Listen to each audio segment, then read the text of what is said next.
Quest'anno dobbiamo ricordare che sono stati investiti in bilancio dalla Regione direttamente circa 120 milioni di euro che appunto vanno ad aggiungersi a quelle risorse che negli anni passati hanno iniziato un percorso di realizzazione di opere sia strutturali di manutenzione, anche perché appunto la manutenzione diventa sicuramente elemento fondamentale per ripristinare capienza soprattutto nella rete secondaria di capacità di invaso per trattenere il più possibile le acque e non appesantire la rete principale che può poi creare rotture arginali o rischi di allagamento. Un occhio ai fiumi, uno alle montagne. Vietato abbassare la guardia, il Veneto rimane osservato speciale perché le criticità da affrontare sono tante. Il piano delle azioni e degli interventi di mitigazione del rischio idraulico e geologico, redatto dalla Regione Veneto dopo l'alluvione del 2010, prevede interventi strutturali per oltre 2,7 miliardi di euro. Finora ne sono stati investiti circa 500 milioni.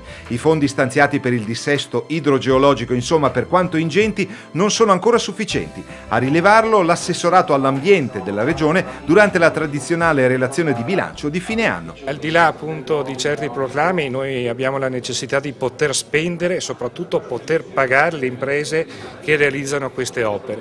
Per far questo serve disponibilità finanziaria, è quello che speriamo appunto il governo ci possa dare, ma dall'altra parte anche poterle spendere, quindi uscire dal patto di stabilità con queste opere, con queste risorse, perché in questa maniera potremo magari utilizzare anche quel 1.400 milioni che sono bloccati nella cassa centrale, che sono di proprietà della Regione Veneto, che potremo investirli per il nostro territorio. Cruciale per la difesa idraulica del territorio la realizzazione di alcuni bacini di laminazione in diverse aree strategiche della Regione. Durante il 2014 diversi progetti hanno raggiunto uno stadio di realizzazione avanzato. Abbiamo 2 casse di laminazione che sono in corso i lavori, quella di Caldogno, siamo a buon punto, quella di Trissino stanno per essere avviati i lavori strutturali, comunque i primi lavori sono già cominciati, ne abbiamo appaltate 3 in questi giorni,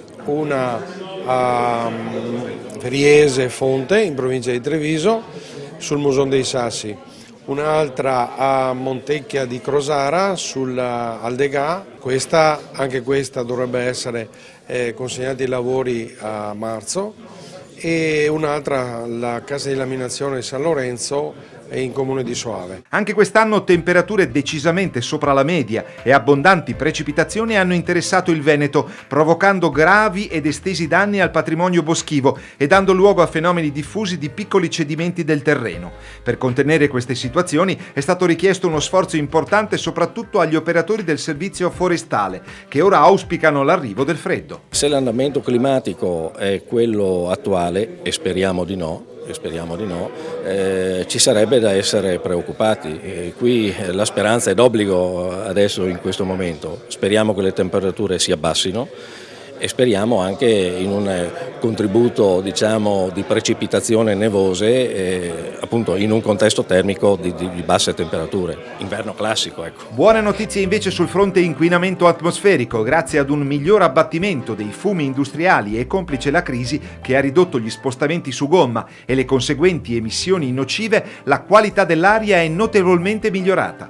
A destare qualche preoccupazione invece il livello di benzopirene, sostanza rilasciata dalla combustione di pellet e biomasse, materiali comunemente usati per alimentare le stufe da riscaldamento domestico. Se uno ha riscaldamento a metano, sicuramente il riscaldamento più pulito. Qualora dovesse andare verso pellet, legna, bisogna scegliere quelle macchine termiche che hanno sicuramente un'efficienza molto alta e quindi anche delle emissioni molto basse. Durante l'incontro è stata data anche notizia della conclusione della gara per la redazione del progetto preliminare per il completamento dell'idrovia Padova-Venezia come canale navigabile con funzione anche di scolmatore del fiume Brenta. L'idrovia è un'opera sicuramente strategica per quanto riguarda in particolare il nodo idraulico di Padova, di quel territorio centrale del Veneto che sappiamo poi vede l'arrivo di molta confluenza delle acque che arrivano dalla Pedemontana e da altre zone del Veneto, la necessità appunto di individuare un percorso chiaro e soprattutto di